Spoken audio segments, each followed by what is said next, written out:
Obviamente esta pelea tardó en darse simplemente porque había que darle un poco más de tiempo a Julio César Chávez a desarrollar físico, a desarrollar técnica. ¿Piensas que ha desarrollado y que ha progresado boxísticamente?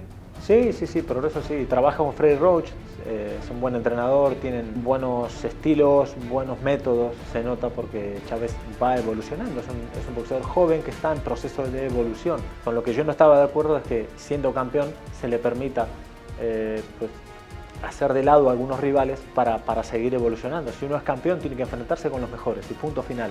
En eso no hay otra historia. ¿Cuál dirías que es el secreto para ti de haber podido mantener esta plenitud de condiciones a pesar de tener 37 años?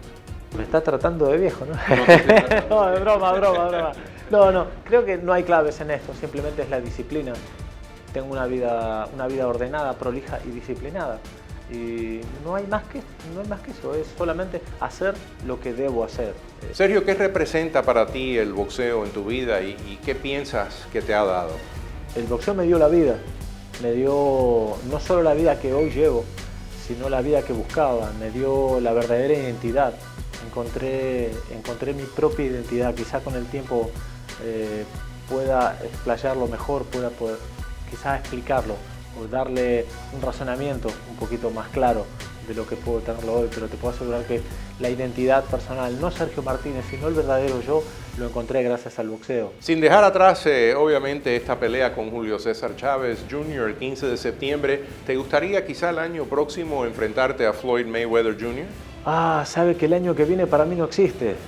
El último día de mi vida va a ser el 15 de septiembre. Ese día se terminan mis días. Después de la pelea hablaremos, pero hoy en día no puedo decirle otra cosa. Estoy enfocado no al 100%, un poco más lo que sigue en lo que es este combate.